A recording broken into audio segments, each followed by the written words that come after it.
buenos días para toda la congregación de Casa de Pan.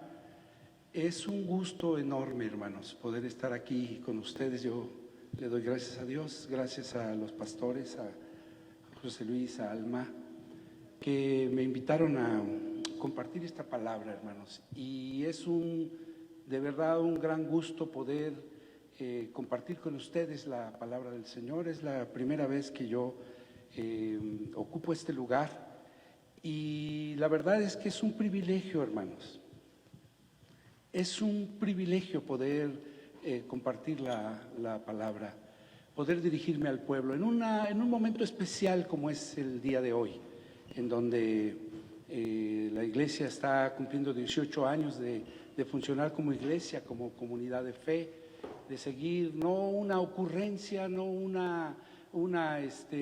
pues algo improvisado, sino un llamado que Dios le hace al pueblo y le hace a la iglesia a través de los pastores. Y de verdad que agradezco mucho al Señor que me dé la oportunidad de poder compartir la palabra con ustedes el día de hoy.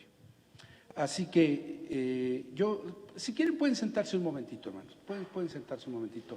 Yo quiero saludar al resto de la iglesia que no está ocupando estas sillas, pero que sé que está en casa y sé que es una parte muy importante de la congregación que está reunida en sus casas siguiendo esta transmisión a través de pues algún medio electrónico. Y yo quiero dirigirme a ellos y también quiero saludarlos. Creo que esta es la cámara, ¿verdad?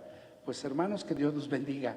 Y la palabra que queremos entregar también es para ustedes como parte de esta congregación.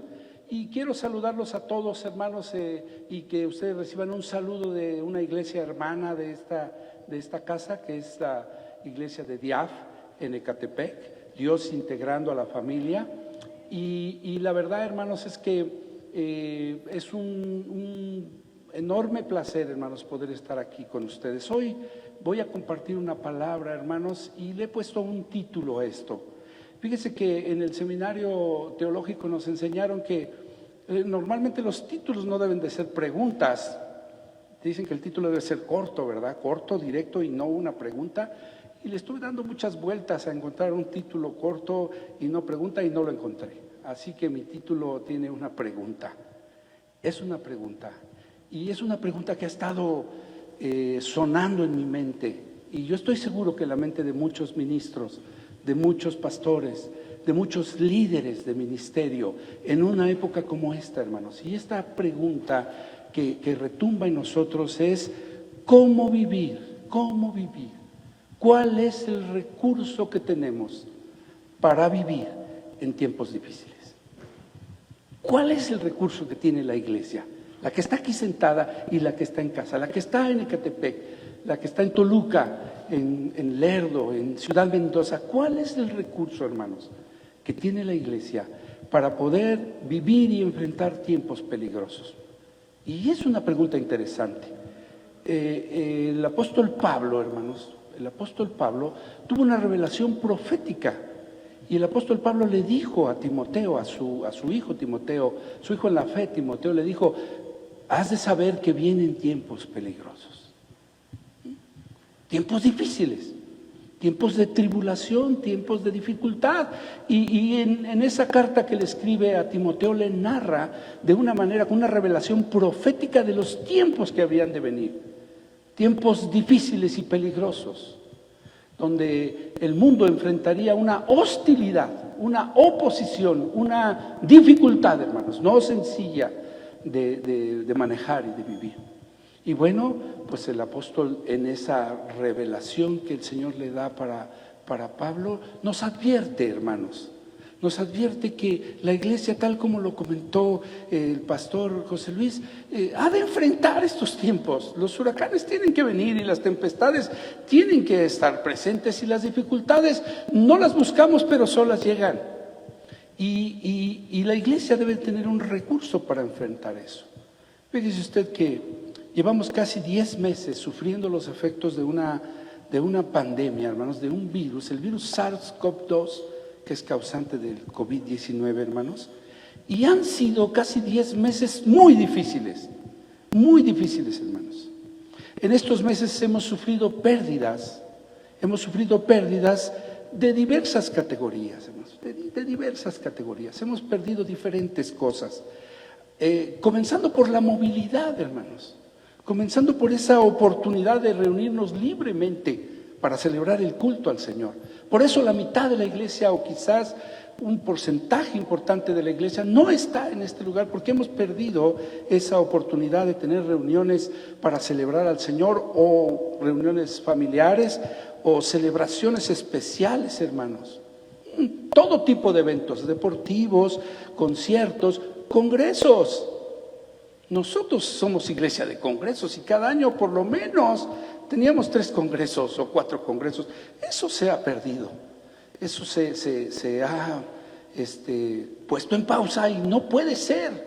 Y no me digan que no son eventos importantes, no me digan que no es importante para nuestra vida de comunión, de comunidad de iglesia, tener esta oportunidad de congregarnos y hacer. Pero ahí no para la cosa. Muchos han perdido, hermanos, muchos han perdido el trabajo, muchos. Algunos han perdido la mitad de su sueldo, los que tienen trabajo y lo conservan. Algunos les han pagado solo la mitad de sus ingresos. Mire usted, otros han perdido sus negocios y han tenido que cerrar, y es una tristeza porque la economía, hermanos, la economía casi del mundo ha venido a tener un sufrimiento, una afectación que se ha afectado la economía de casi todo el mundo. Eso no es lo peor.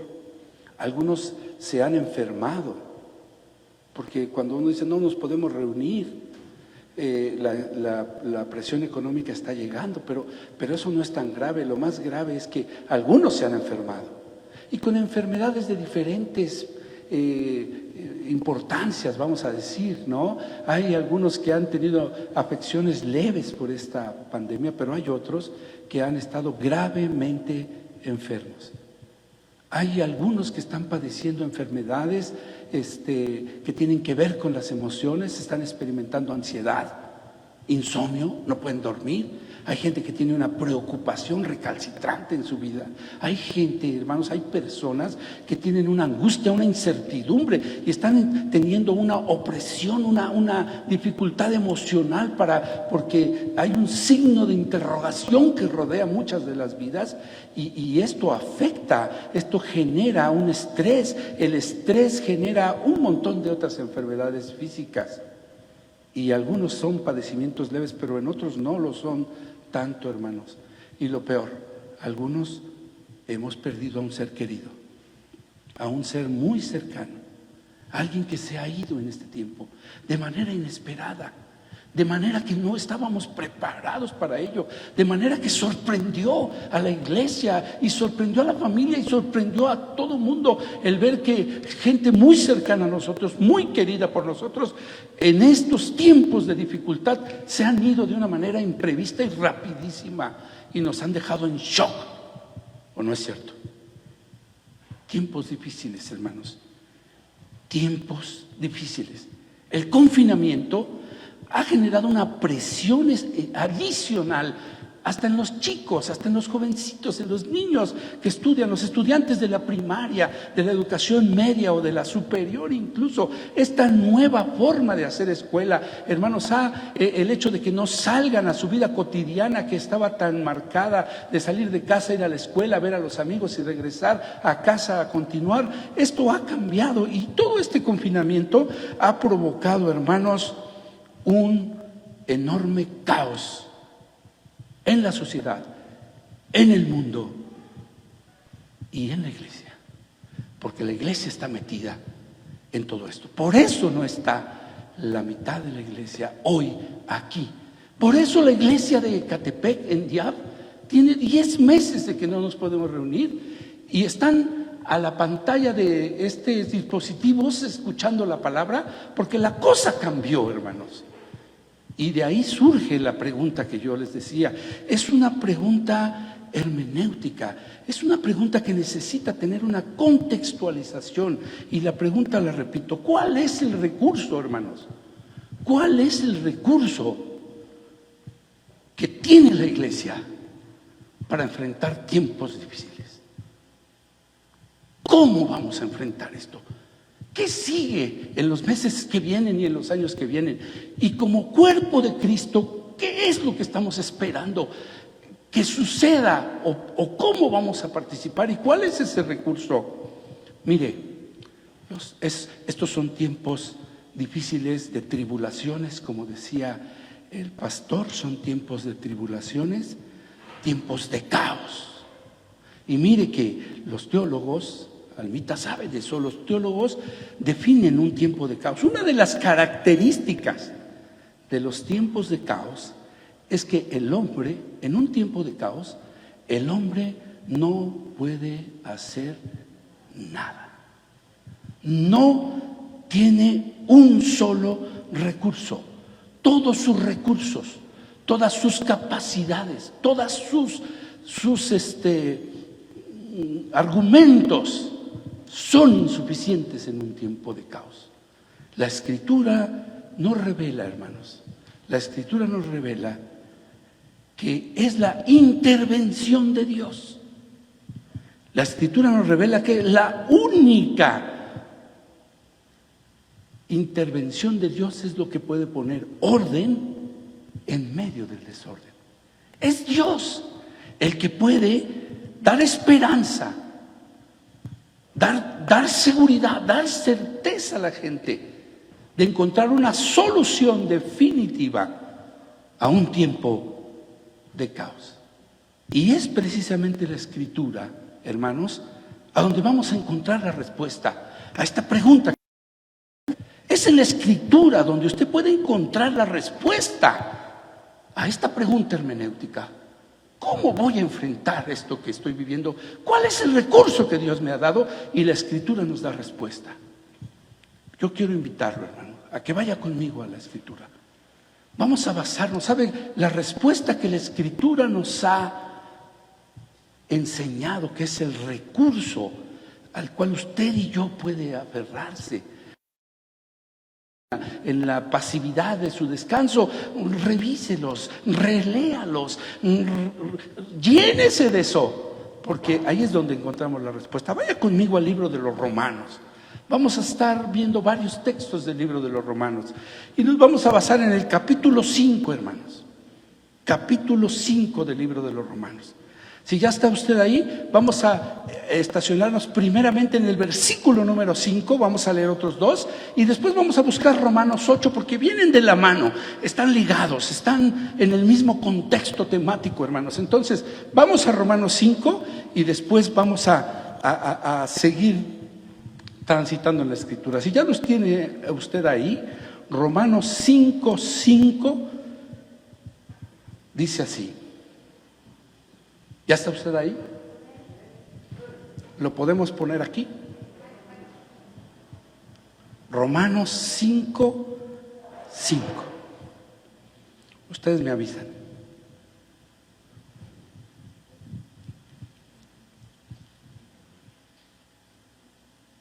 ¿Listo, mis hermanos? Dice así la palabra. Y la esperanza no avergüenza, porque el amor de Dios ha sido derramado en nuestros corazones por el Espíritu Santo que nos fue dado. Repetimos, y la esperanza no avergüenza, porque el amor de Dios, aquí es donde entra el tema, el amor de Dios, gracias por este privilegio de entregar tu palabra. Yo te pido, Señor, que tu Espíritu Santo, ese Espíritu Santo que ha sido derramado en nuestras vidas, pueda traer luz, revelación, iluminación a la vida de la iglesia, la que está presente y la que está en casa, Señor. Permíteme, Señor Jesús, poder entregar esta palabra en medio, Padre, de mis limitaciones. Te lo pido en el nombre de Jesús, nuestro Señor. Amén. Fíjense, hermanos, que hay una gran diferencia entre saber de Dios y conocerlo a Él en tiempos difíciles. Aquí, conocerlo, me estoy refiriendo a una relación personal con Dios, me estoy refiriendo a experimentarlo, a poderlo sentir de una manera personal, porque mire, hay una gran diferencia entre conocer de Dios como un mero conocimiento intelectual, algo aprendido, ya sea en un seminario o en una universidad teológica o en un estudio personal, pero hay una gran diferencia de conocer de Dios y de experimentar a Dios en medio de las tribulaciones. Las tribulaciones, hermanos, el sufrimiento casi siempre define quién es quién. El sufrimiento y las tribulaciones define quiénes somos, en qué creemos, en qué estamos parados, hacia dónde vamos. El sufrimiento, hermanos, y la tribulación nos da la oportunidad de entender quiénes somos y a dónde vamos. En este pasaje, hermanos, que acabamos de leer, Pablo está hablando del amor de Dios en un contexto de tribulación. Está hablándole a los creyentes en Roma, hermanos, en un contexto donde la iglesia de Roma está siendo tribulada o atribulada.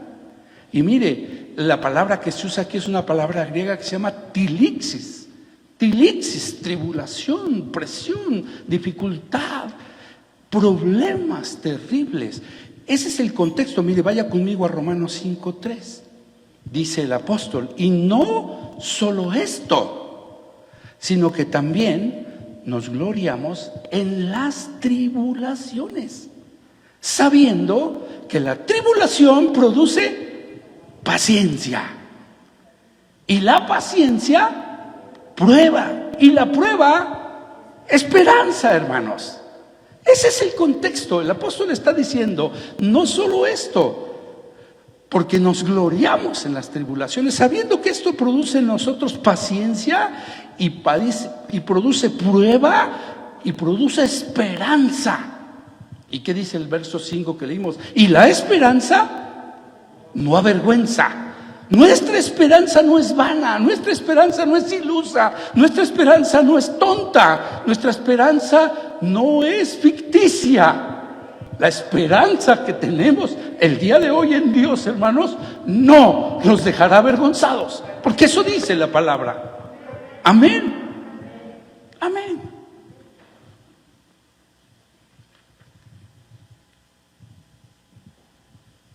Vaya conmigo a Romanos capítulo 8. Les digo que vienen de la mano. Están en el mismo contexto. Dios está hablando a través de Pablo acerca de su amor. Vaya conmigo a Romanos 8:35. Lo vamos a leer.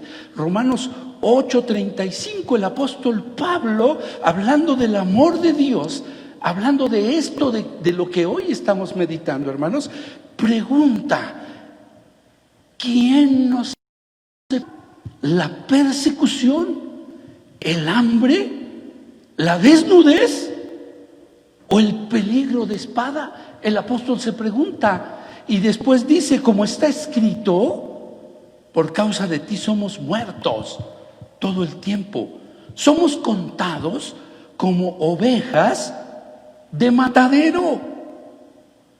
Es decir, lo que decía el pastor, esta pandemia llegó sin avisar.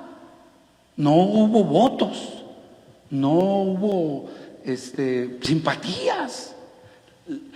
Todo el tiempo, dice el apóstol, todo el tiempo somos sometidos a esto. Y por eso pregunta, ¿qué es lo que nos puede separar de ese amor?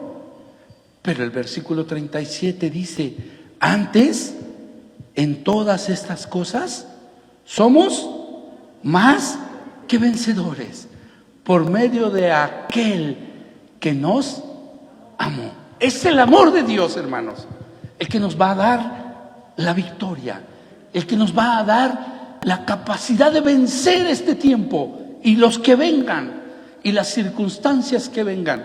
Porque dice Pablo, ante todas estas cosas somos más que vencedores. Pero no por méritos propios, no es con recursos suyos y míos, Somos más que vencedores por medio de aquel que nos amó. Y por eso dice Pablo, por lo cual yo estoy seguro que ni la muerte, ni la vida,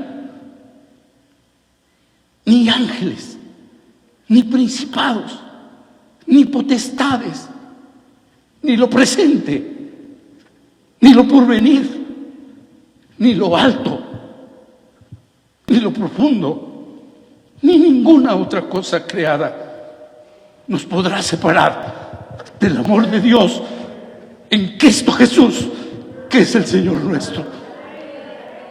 Ese es el recurso.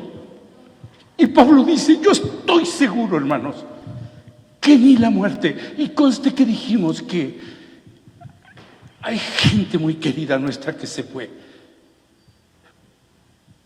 Ni me quiero acordar de Orlando, pero me acuerdo. Y se fue así, hermanos. Pero la esperanza que hoy tenemos es que lo vamos a ver, hermanos, allá donde nos reunamos con Él en la eternidad. Y no solo a Orlando, sino a todos los que se fueron antes. Porque el apóstol dice, ni la muerte, ni la vida nos podrá separar del amor de Dios en Cristo Jesús, que es el Señor nuestro. Amén, hermanos.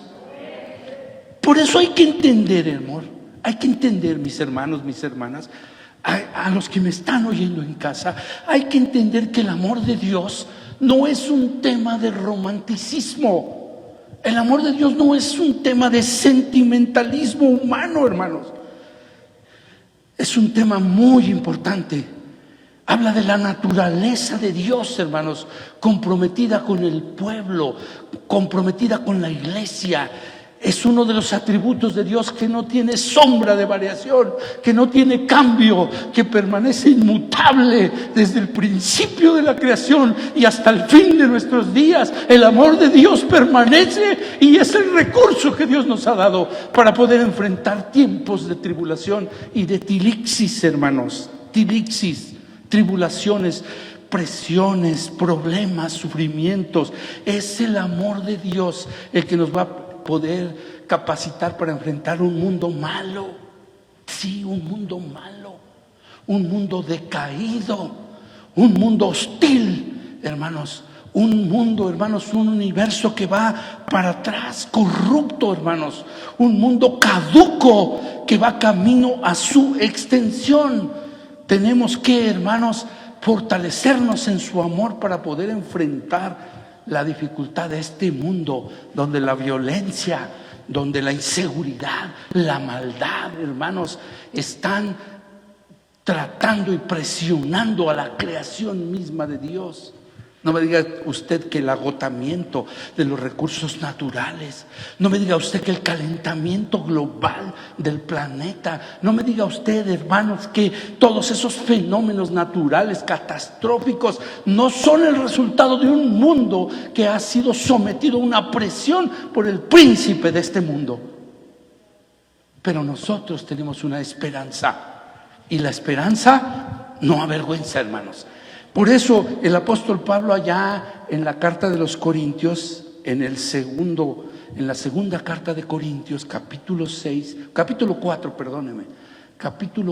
versículo 16. Segunda de Corintios 4, versículo 16. Dice así, hermanos: por tanto, no desmayamos. No desmayamos. Diga usted conmigo, por tanto, no desmayamos. Eso es maravilloso, la palabra. Antes, aunque nuestro hombre exterior se va desgastando, el interior, no obstante, se renueva cada día.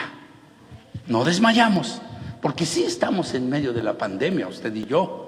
Sí estamos sufriendo los embates del encierro, usted y yo. Sí estamos sufriendo la dificultad de la economía, usted y yo.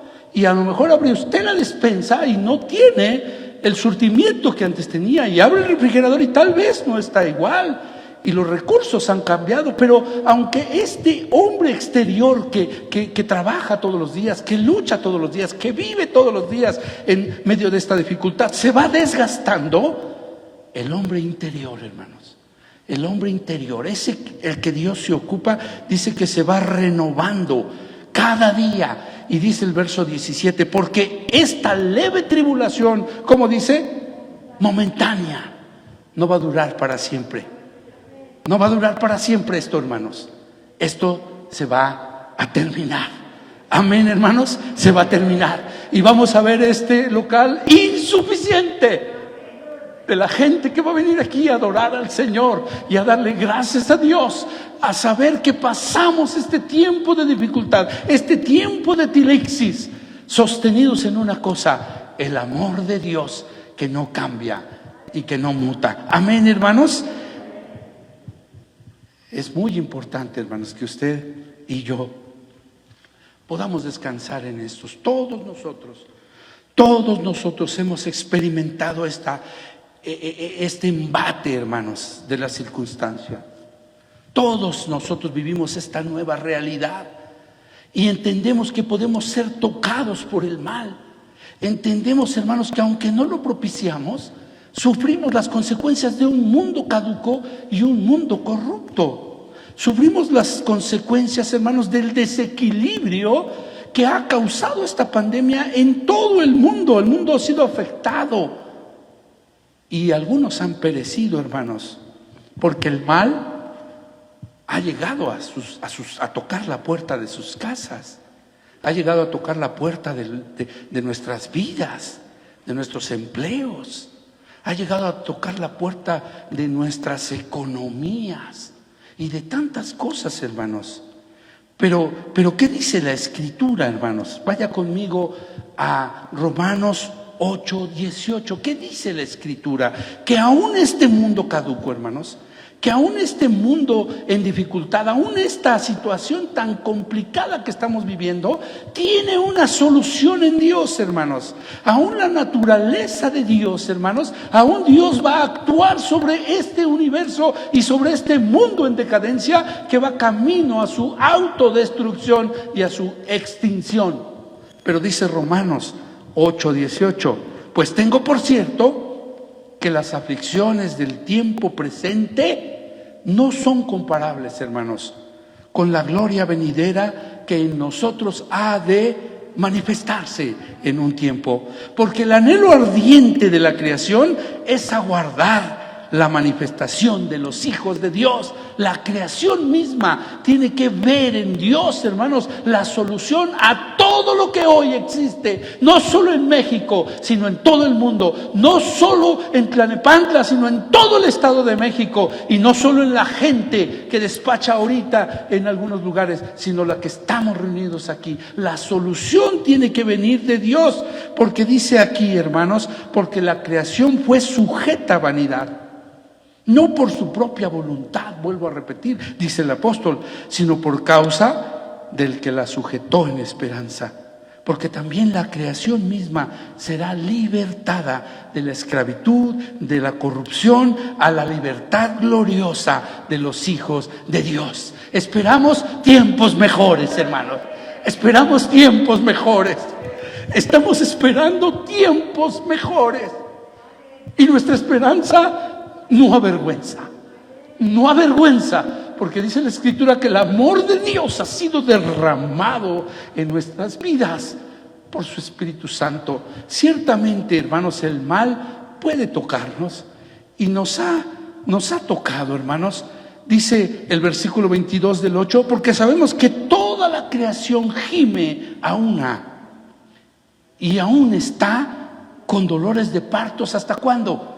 Hasta ahora. Y no solo ella, sino que también nosotros mismos, que tenemos las primicias del Espíritu Santo, también gemimos dentro de nosotros mismos esperando la adopción, la redención de nuestros cuerpos, hermanos.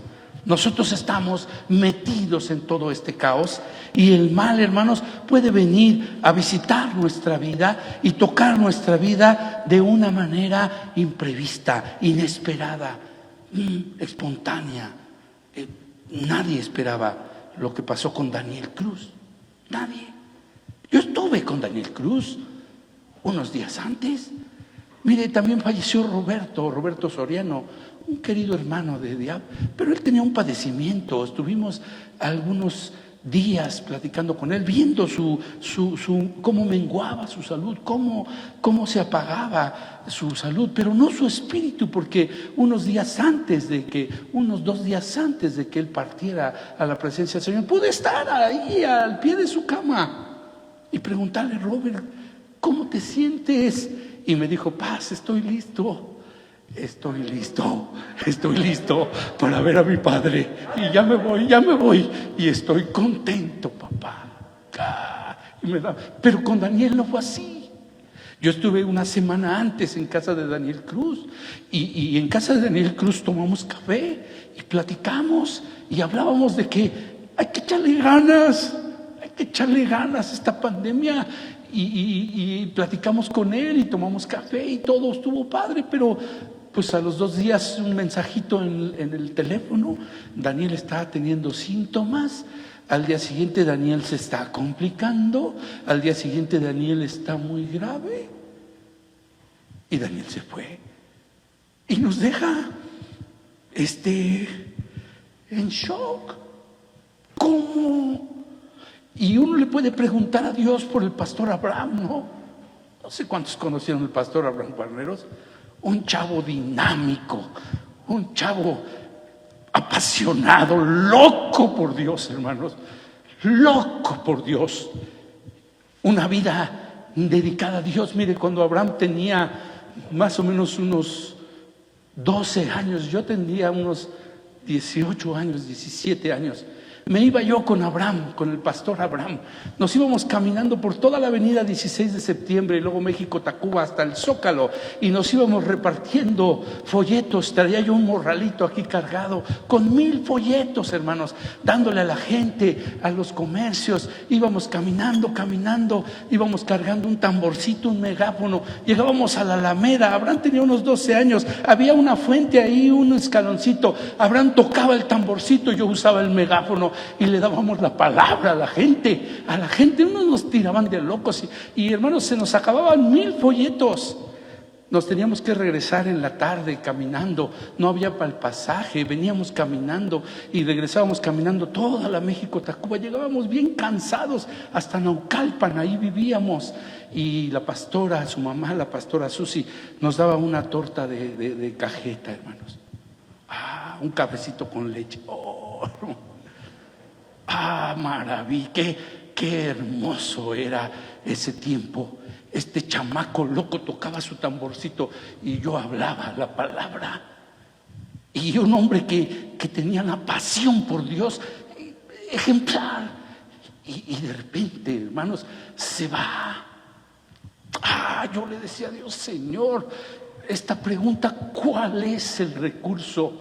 Y mire, hermanos, la palabra nos lo revela en el contexto de la historia de un hombre justo, Job. Yo quiero que usted se estacione unos minutitos, hermanos que están en casa, quiero que se estacionen unos minutitos en Job, porque mire, la Biblia dice y nos revela que Job era un hombre justo. Amén, hermanos. Era un hombre recto, ¿no es cierto, Almita?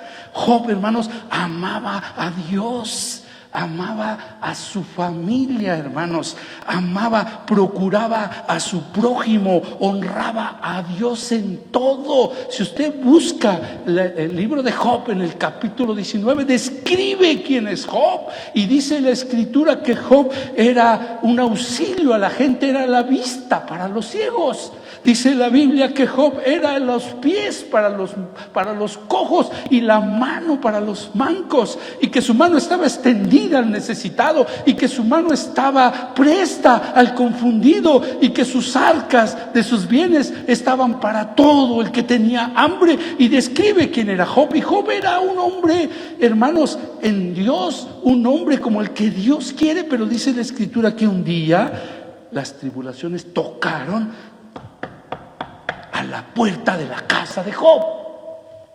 Y tocaron a la puerta de Job. Y sabe una cosa, mis hermanos,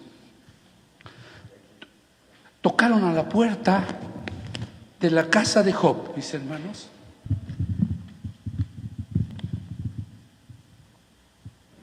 Y todas sus posesiones, su economía, se vio devastada. Sus haciendas incendiadas, sus animales muertos, sus riquezas perdidas, toda su hacienda. Job era un hombre muy rico, pero llega la astilixis, llegan las tribulaciones. ¿Y por qué llegaron? Porque llegan. Me gustó la manera en que lo dice el pastor, de una manera tan teológica, ¿no? ¿Por qué llegan? Pues porque llegan y nada más. No hay que buscarle tanto. Llegaron y tocaron a la puerta de Job, hermanos, y toda su economía se vino por los suelos. Su hacienda se perdió, sus recursos. Pero no solo eso, hermanos, no solo sus bienes, no. Su familia que tanto amaba, se murieron sus hijos. ¡Ah, qué tremendo! Dice que le estaban dando una noticia que todavía no terminaba y llegaba otra. Y se mueren sus hijos. ¿Se acuerda usted que Job hacía sacrificios por sus hijos? Y le pedía a Dios por sus hijos, por si pecaban, porque él no sabía cómo andaban. Y amaba a sus hijos y pierde a sus hijos. ¿Por qué? Porque así es la tribulación. Pero no solo eso, hermanos. No solamente perdió a sus hijos y a su familia. Dice la Escritura que perdió su salud y que de repente en el cuerpo le salieron una especie de pústulas, una especie de llagas dolorosas que lo llevaban a la orilla del río a rascarse con una piedra del río, porque perdió su salud. La dificultad tocó a la vida de Job y lo dañó en su economía, en su familia, en su salud. Y no conforme con eso, hermanos, no conforme con eso, de repente se topa con unos amigos que no lo comprenden y con una esposa que va y que le dice: mírate nada más, mira nada más cómo estás, mira tu condición. ¿Por qué Dios no te sana? ¿Por qué estás padeciendo? Sus amigos le decían: ¿qué hiciste, Job? ¿Qué te comiste, Job? ¿Por qué estás padeciendo esto? ¿Cuál es tu pecado? ¿Cuál es tu error? ¿Cuál es tu maldad? ¿En dónde la tienes oculta? ¿A dónde está en ti? Y su esposa le dice: mírate cómo estás. Mira tu condición. ¿Sabes una cosa, Job? Maldice a tu Dios y muérete. No me imagino una tribulación así. No me imagino un sufrimiento así. Tiempos difíciles. Pero ¿qué dice la Escritura? Vaya conmigo, Job capítulo 19. Vaya conmigo. Job capítulo 19, versículo 25, hermanos. Job 19, 25, hermanos. Y Job en medio de todo este caos, Job en medio de todo este problema, Job sufriendo todo lo que le ha tocado sufrir, sin merecerlo, sin esperarlo, de improviso, hermanos, todo eso que atenta contra su vida, contra su mente, contra su fe, contra su alma, todo eso que viene a presionar la vida de un hombre justo, hermanos, a grado de que la mujer le dice: maldice a tu Dios y muérete. Pero Job responde de una manera, hermanos, que debe ser un ejemplo para nuestra vida. Job 19:25 dice: yo sé que mi Redentor vive y al fin se levantará del polvo, y después de deshecha mi piel, después de deshecha en mi carne, he de ver a Dios, al cual veré por mí mismo, y mis ojos lo verán y no otro, aunque mi corazón desmayase en medio de mí. Esta era su esperanza de Job. Amén, hermanos. Esta era su esperanza de Job. Y la Escritura dice que la esperanza no avergüenza. Esperar en Dios, como la palabra nos está invitando el día de hoy, esperar en Dios no nos dejará avergonzados, hermanos. Esperar en Dios nos asegura, nos garantiza nos garantiza, hermanos, que nada nos podrá separar del amor de Dios. Ni la vida, ni la muerte, ni ninguna otra cosa creada podrá separarnos del amor de Dios en Cristo Jesús, hermanos, que es el Señor nuestro. Amén, hermanos.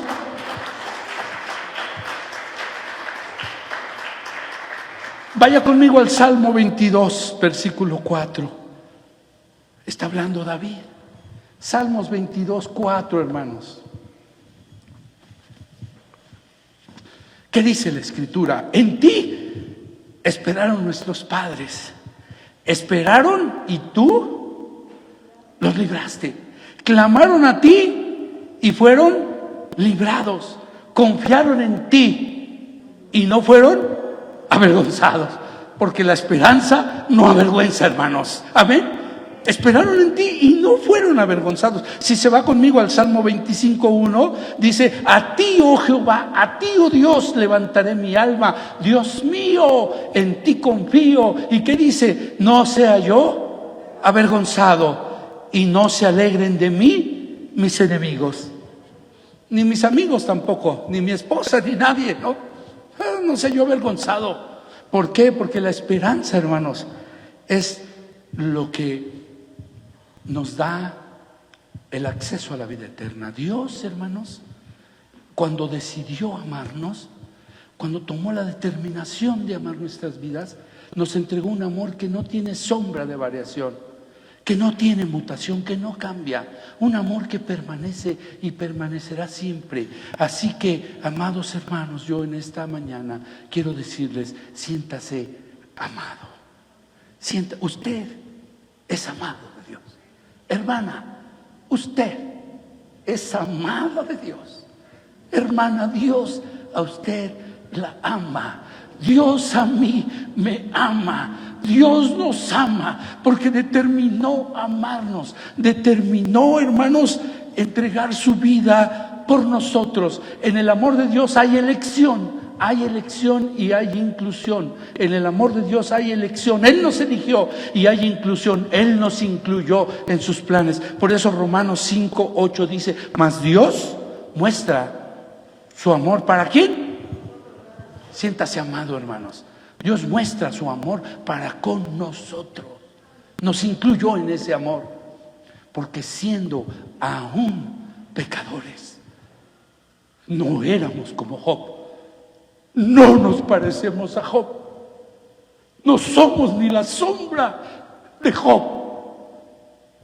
Y si usted se quiere preguntar: ¿por qué a mi vida ha llegado esto? Acuérdese de Job.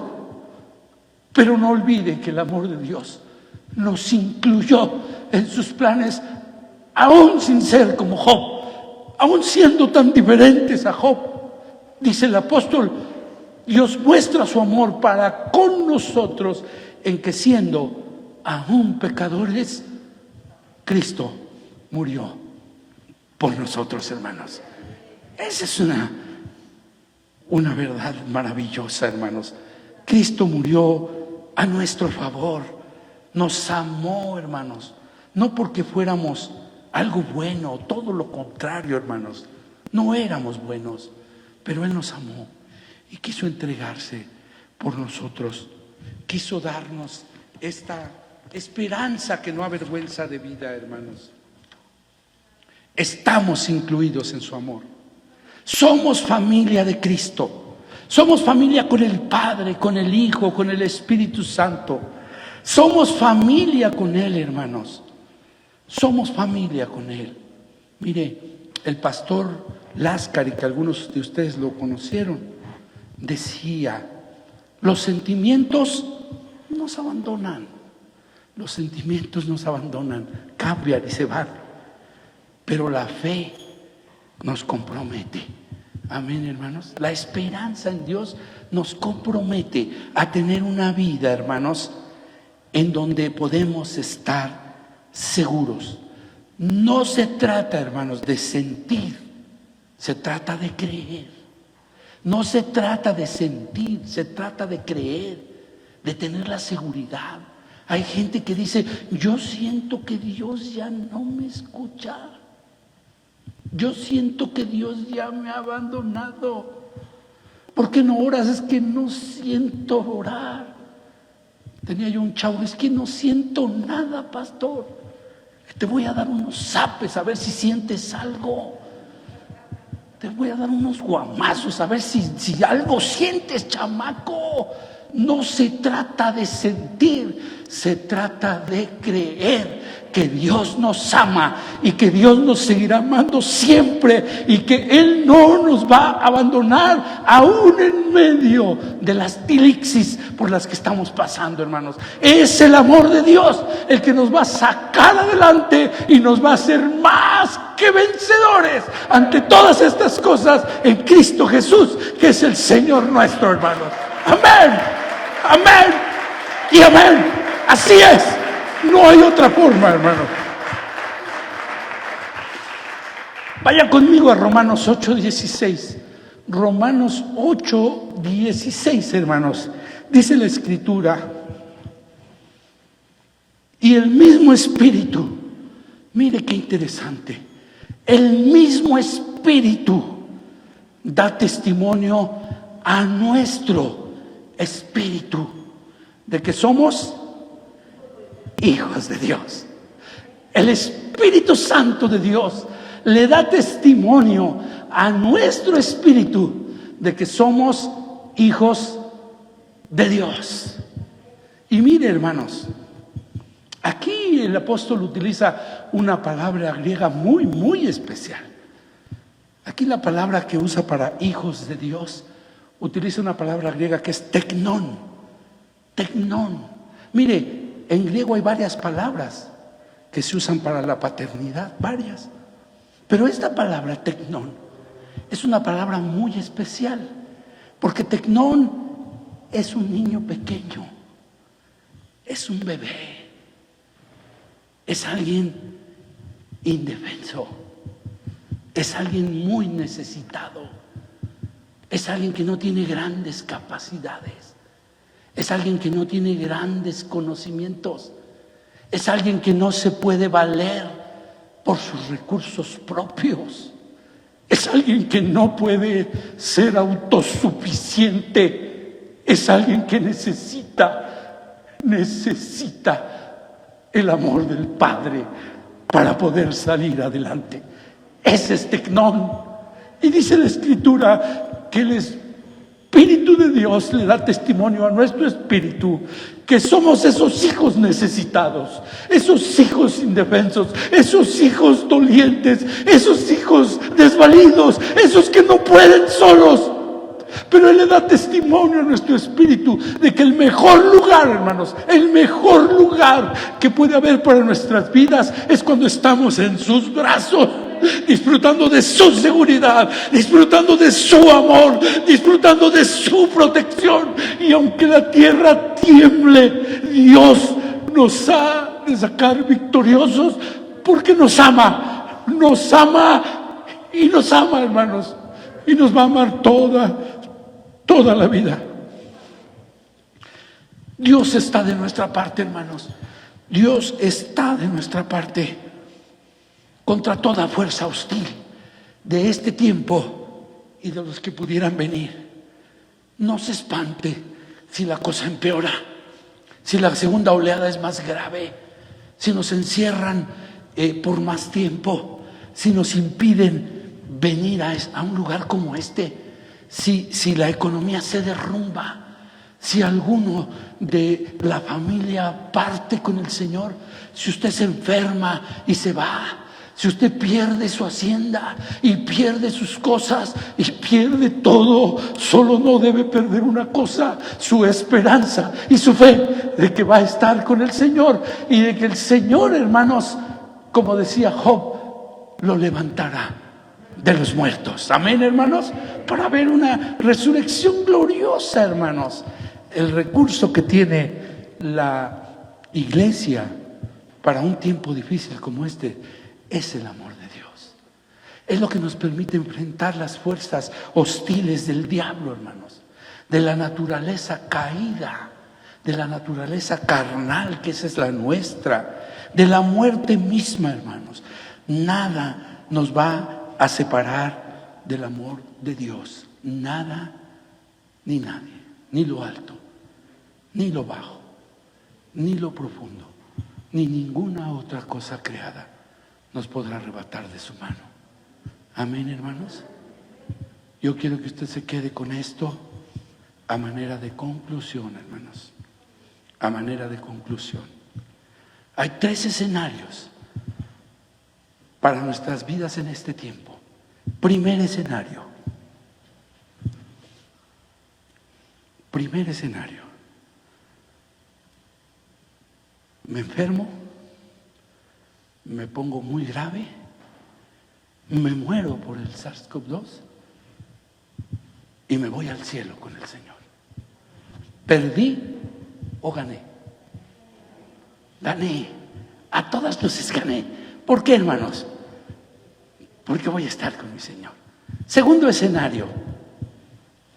Me enfermo, me pongo muy grave, pero me sano y puedo seguir adorando al Señor, predicando su palabra. Me encanta predicar la palabra. Siempre que alguien me invita, yo voy, hermano. Me gusta.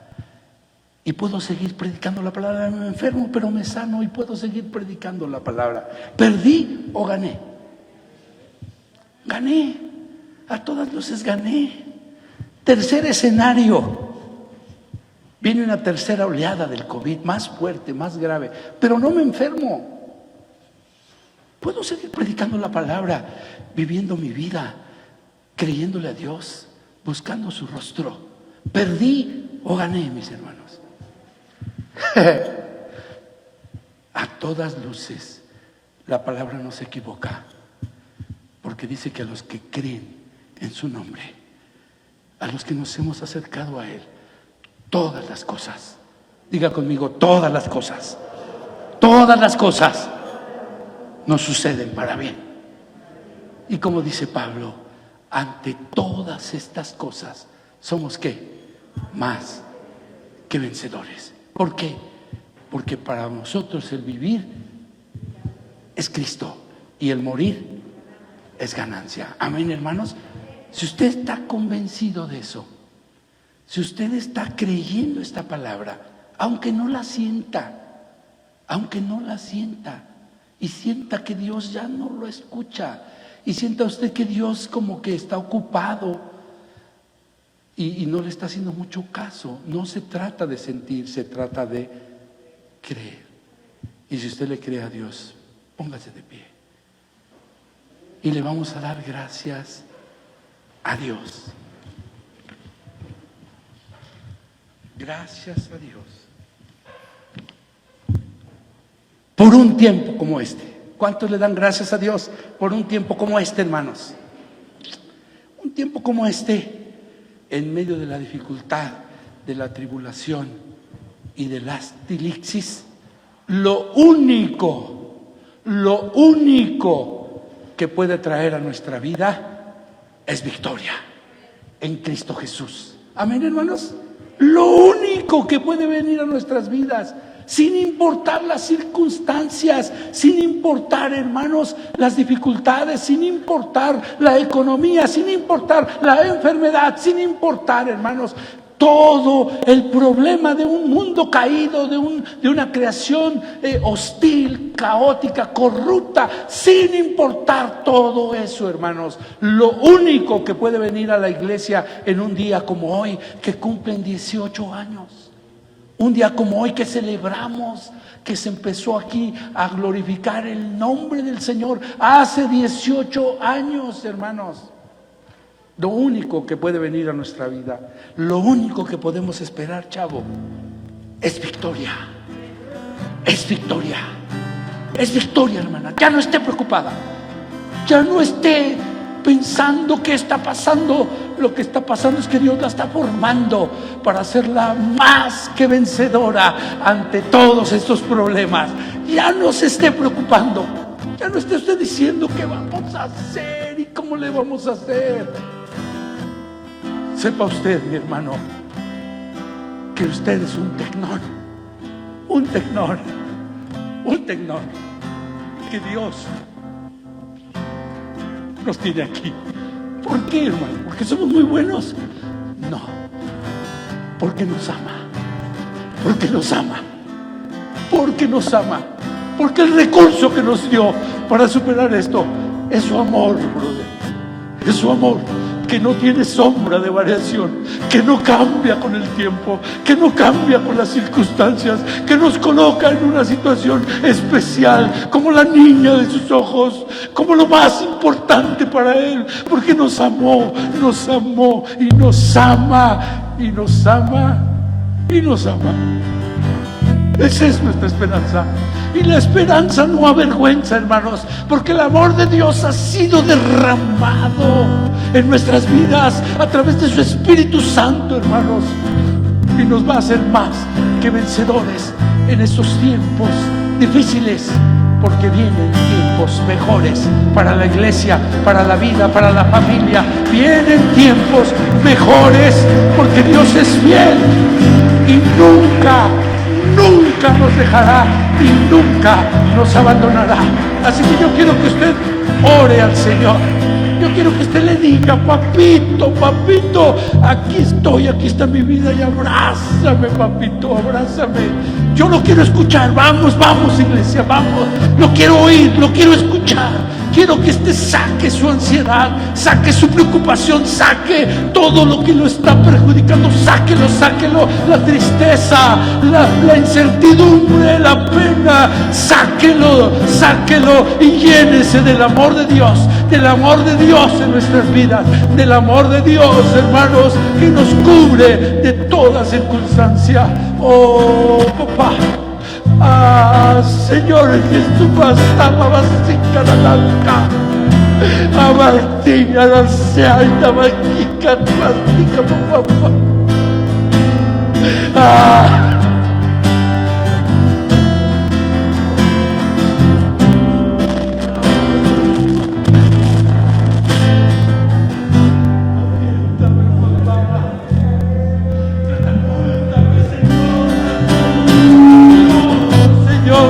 Vencedor, Señor, haz a tu iglesia poderosa, Jesús. Quedan muchos años por venir, Padre. Quizás 18 más, Padre, o 50 más, Señor, o 100 años más, Padre, hasta que tú vengas, Señor, hasta que tú vengas, Dios, que podamos decir, como dice Job: yo sé que mi Redentor vive, yo sé que mi Redentor vive y se levantará de los muertos.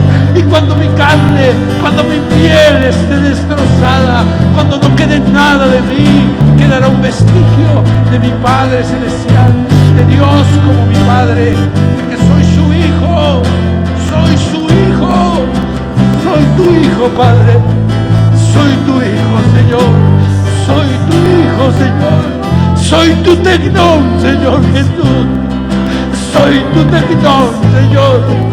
Ese necesitado, ese desvalido, ese sin esperanza, ese soy yo, Padre. Yo soy tu tecnón y tu espíritu le da testimonio a mi espíritu de que yo soy tu hijo pequeño, soy tu hijo de brazo, soy tu hijo, Señor, al que decidiste amar, que te entregaste a mi vida para darme abundancia de vida por siempre, por siempre, por siempre y para siempre, Jesús. Gracias, gracias, Jesús. Gracias, Jesús. Gracias, Jesús. Gracias, Padre. Gracias, Jesús.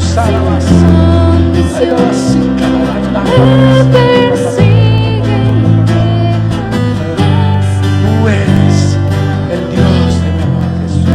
Tú eres el Dios de mi fortaleza, Jesús. Tú eres el Dios que me sustenta, el Dios que me alimenta, Jesús, el Dios que me fortalece, en quien puedo confiar y entregarme, Señor, para estar seguro en tus brazos. La respuesta a nuestra pregunta de los pastores, Dios, la preocupación de los pastores de esta casa, Dios, la preocupación de los pastores de todas las casas donde tu nombre se adora, La respuesta, Dios, es permanecer en tu amor, Padre. Acogernos a tus brazos, refugiarnos en ti, Padre. Esperar en ti, Señor. Y nuestra esperanza no avergüenza, Jesús. Nuestra esperanza no avergüenza, Padre. En ella confiaron nuestros padres. Y el salmista decía: en ti confío, Señor, y no sea yo avergonzado. No se burlen de mí mis enemigos, Dios. Sustenta tu iglesia, Padre. Sustenta a tu iglesia, Jesús. Sustenta a las familias. Sustenta a mis hermanas. Sustenta a estos chavos, Dios. Susténtanos a cada uno de nosotros, Padre. Fortalécenos, Señor. Llénanos de ti, Padre. Danos esperanza. Danos fortaleza. Señor, haz la obra completa en la vida de toda tu iglesia, Padre. Aquí están estos chavos, Dios. Aquí están estas chicas, Dios. Quiero pedirte que reveles tu amor en la vida de este grupo de alabanza. Que reveles tu amor en estos jóvenes, Dios. Que muestres tu amor a la congregación, Padre. Que muestres tu amor, Jesús, en medio de la dificultad y de la opresión y de toda la angustia. Muéstrate, papá. Muéstrate, Señor, a nuestras vidas. Muéstrate en el nombre de Jesús.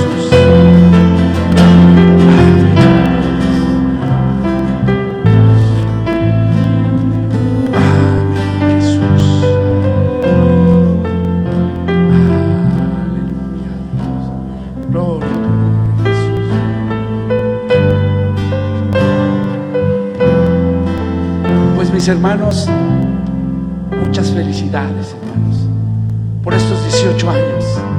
No han sido fáciles.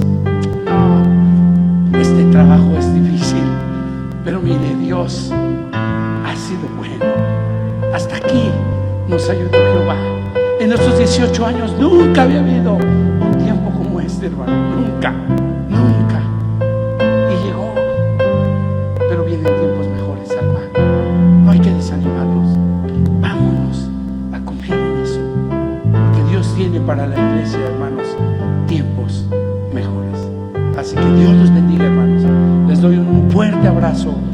Sé que no podemos hacerlo físico, pero les doy un fuerte abrazo en el nombre de Jesucristo, nuestro Señor y nuestro Salvador. Somos familia, hermanos. Somos familia con Cristo, con el Padre y con el Espíritu. Y son una hermosa familia. Que Dios los bendiga, mis hermanos.